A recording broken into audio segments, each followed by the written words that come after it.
신앙인에게는 삶과 죽음의 정의가 세상 사람들과는 다릅니다. 세상 사람들은 육신이 살아있는 것을 살았다 하고 육신이 죽은 것을 죽었다고 이야기합니다. 그러나 이 신앙인, 예수 믿는 사람들은 어떻습니까?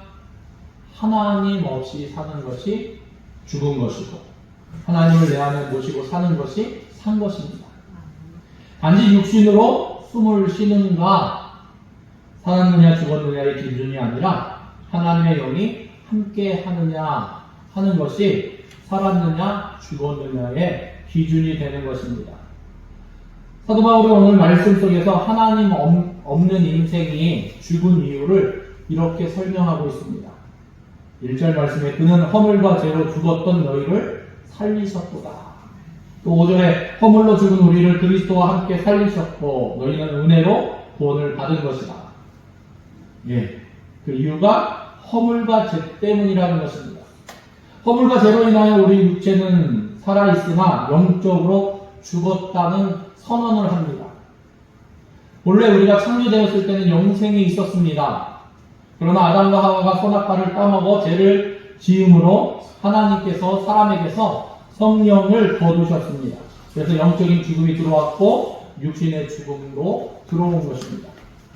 창세기 6장 3절에 보니까 여호와께서 이르시되 나의 영이 영원히 사람과 함께하지 아니하리니 이는 그들이 육신이 되리라.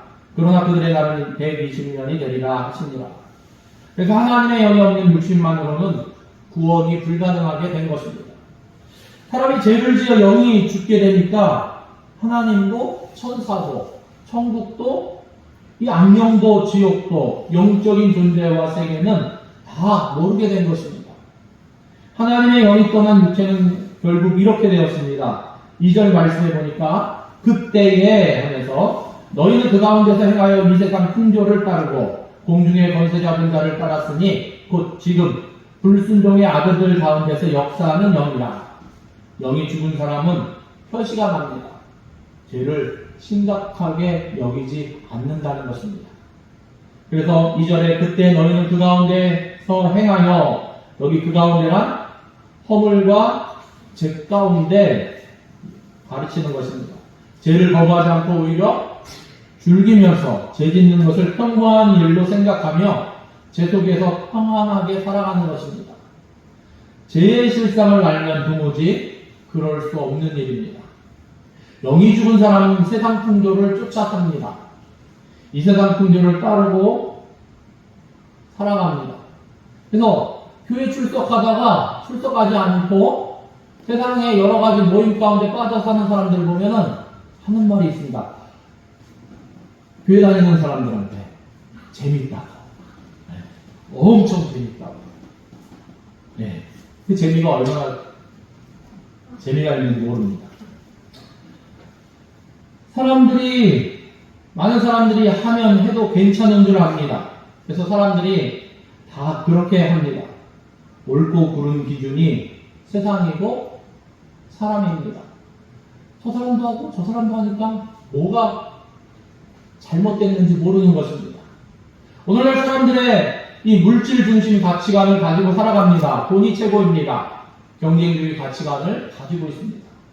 또 1등이 최고며 주위 사람들은 경쟁의 대상으로만 보입니다. 쾌락주의 가치관을 가지고 있습니다. 나만 행복하면 그것으로 그만입니다. 거기에는 윤리나 사랑도 없습니다. 만약 우리 삶을 이끄는 이끌어가는 축이 이런 세상 풍조라면 우리는 이미 죽은 사람이라고 성경은 이야기할 것입니다. 신앙은 마치 물을 거슬러 올라가는 것과 같습니다. 이 세상 풍속이라는 거대한 흐름 속을 이 거슬러 올라가는 물고기 같은 존재가 바로 예수 그리스도를 믿는 하나님의 자녀들입니다. 살아있는 고기는 물을 거슬러 상류로 올라갑니다. 여러분, 이 물을 거슬러 올라가는 물고기를 본 적이 있습니까? 저는 이렇게 그냥 평범한 졸졸졸 어떻게 평평해 보이는 그 물만 이렇게 올라가는 줄 알았더니 이렇게 90도로 폭포처럼 이렇게 돼 있는데도 그 물살을 타고 그 위로 올라갑니다. 그 광경을 볼 때, 야, 저 힘이 엄청나구나. 무엇입니까? 살아있는 힘입니다. 살아있는 고기는 그 물을 거슬려 올라갑니다. 그러나 죽어있는 것은 그대로 그 물결에 쓸려 내려가고 맙니다. 그러면 이 세상 풍조는 어디에서 온 것입니까? 왜 그것이 그리 나쁜 것입니까? 바울은 이어서 이 공중의 권세 잡은 자를 따랐으니까 곧 지금 불순종의 아들들 가운데서 역사하는 영이라고 말하고 있습니다. 세상 풍속을 따르는 것은 공중 권세 잡은 마귀를 따르는 것이라고 이야기하는 것입니다. 성경은 마귀를 이 세상의 신으로 표현합니다. 또 예수님은 이 마귀를 세상의 임금이라고 이야기합니다. 우리가 잘 알아야만 합니다. 사람들이 자기 마음대로 사는 것 같아도 실제로는 마귀에게 사로잡혀서 사는 것입니다. 여러분, 죄 짓기 위해서 노력해 보신 분 계십니까? 나는 죄를 짓고 싶어 노력을 해야지 하면서 노력하신 분 계십니까? 혹시 평생 살면서 죄 짓는 거는 노력이 필요 없습니다. 그러나 저절로 선하게 사라지는 것은 보셨습니까? 사람이 왜 한결같이 죄 짓는 쪽으로 나쁜 방향 쪽으로 끌리는 것입니까? 하나님과의 관계가 끊어지고 죄와 마귀에게 끌려 살기 때문입니다. 이것이 허물과 죄로 인하여 하나님의 영이 떠난 인생의 실상입니다. 그런데 이것이 다른 사람들의 이야기가 아닙니다.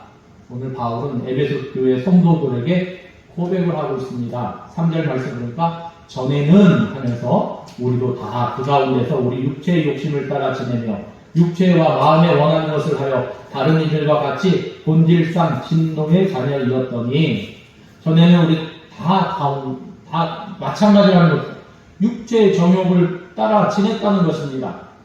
본질상 진노의 자녀였음을 고백합니다. 예전에 어느 광고를 보니까 본능에 충실하라 이렇게 얘기하는 것이 있었습니다. 인간의 본능을 너무 과대평가한 것입니다. 인간은 본능에 충실하면 어떻게 됩니까? 교만하게 됩니다. 하나님을 모르니까 그런 말을 할 수 있는 것입니다. 결국에는 지옥이 있음을 모르기에 그런 말들을 하는 것입니다. 죽으면 끝이 아니고 정말 하나님의 심판이 있는데 그것을 모르니까 그렇게 이야기하는 것입니다. 영이 살아 천국과 지옥을 아는 사람들은 결코 육체의 욕구대로 살지 않습니다. 이 본능에 충실할 수가 없는 것입니다. 바울은 내가 내 몸을 쳐 복종하게 하면 내가 남에게 전파한 후에 자신이 도리어 버림을 당할까 두려워함이로다 고백했던 것입니다. 우리 인생에는 별의별 문제가 많지만 근본 뿌리는 오직 하나입니다. 죄로 인하여 영이 죽어 마귀의 종노릇하며 하나님의 저주 아래 사는 것이 있는 것입니다. 영은 죽고 마귀의 종노릇하며 하나님의 저주 아래 살다가 지옥 가게 되는 것입니다. 이것이 해결되지 않으면 사람은 아무리 행복한 미래를 꿈꾸며 열심히 살아도 저주받은 삶을 벗어날 수 없습니다. 그러나 두려운 일은 우리에게 이것을 거슬릴 힘이 없다는 사실입니다. 마치 생명 없는 죽은 물고기들이 물살을 거슬릴 힘이 없는 것처럼 우리 인생이 너무나 연약하고 무력합니다. 영이 죽어있기 때문입니다. 그러나 구원받을 길이 있습니다. 우리가 할 수 없지만 우리가 거슬려 범죄한 이 하나님께서 우리에게 구원의 길을 제시하셨습니다. 4절 5절 말씀해 보니까 긍휼이 풍성하신 하나님이 우리를 사랑하신 그 큰 사랑을 인하여 허물로 죽은 우리를 그리스도와 함께 살리셨고 너희는 은혜로 구원을 받은 것이라. 긍휼에 풍성하신 하나님이 우리를 사랑하신 그 큰 사랑으로 인하여 예수님을 십자가에 죽게 하심으로 죄와 허물로 죽은 우리를 그리스도와 함께 살리셨다 말씀하고 있습니다. 죽었던 우리를 살리셨던 것은 우리의 능력이 아닙니다. 그것은 하나님의 사랑입니다. 4절에서는 긍휼이 풍성하신 하나님의 사랑이라고 하였고 또 그 큰 사랑이라고 하였습니다. 7절에는 그 은혜의 지극히 풍성함이라고 이 그냥 풍성함이 아니라 지극히 풍성한 은혜입니다. 왜 그렇습니까? 왜 이렇게 이런 고백이 나올 수밖에 없습니까? 그 대가가 하나님의 아들을 대신 죽이고 우리가 받은 은혜이기 때문입니다. 사랑하는 성도 여러분, 우리 예수 그리스도 안에 받은 은혜는 이 세상에 그 무엇과도 비교할 수 없습니다. 이제는 본질상 진노의 자녀였던 우리가 하나님의 자녀로 변화되었습니다. 이제는 저주받은 자가 아니라 복을 받은 자녀입니다. 이 모든 것이 하나님의 은혜로 이루어진 것입니다. 6절에 바울은 예수 안에서 우리에게 주어진 이 축복이 얼마나 놀라운지 설명하고 있는데, 또 함께 일으키사 예수 그리스도 안에서 함께 하늘에 앉히시니 예수 믿으면 막연했던 천국의 소망이 분명해집니다. 예수 믿고 나면 천국 가면 좋겠다가 아니라 무엇입니까? 천국에 이미 들어간 것입니다. 하나님과 함께하는 인생이 현재가 천국인 것입니다. 앉으시니 시대는 단순 과거형입니다. 근데 과거에 있었던 이례적 사건을 이야기하는 것인데, 결국 예수 믿는 그 시점부터 단순 과거형이 아니라 현재형이 되었다는 뜻입니다. 천국은 미래에 죽어서 가는 것이 아닙니다. 내 안에 예수님을 모신 바로 지금 이곳이 천국이 되는 것입니다. 사람들은 이 천국을 영원히 죽지 않는 곳으로만 생각합니다. 잘못된 정의입니다. 그렇게 따지면 지옥도 영원히 죽지 않는 곳입니다. 천국과 지옥을 결정하는 것은 그 안에 예수 그리스도가 있느냐 없느냐 하는 것입니다. 이미 예수 믿고 하나님의 지극히 풍성하신 은혜와 그 큰 사랑을 경험한 하나님의 자녀들에게 주어진 마지막 사명이 있습니다.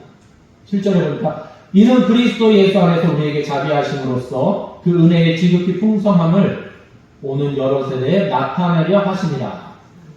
하나님은 아브라함을 부르셨지만 아브라함을 부르신 목적을 분명히 하셨습니다. 창세기 12장 2절에 보면 내가 너로 큰 민족을 이루고 내게 복을 주어 내 이름을 창대하게 하리니 너는 복이 될지라.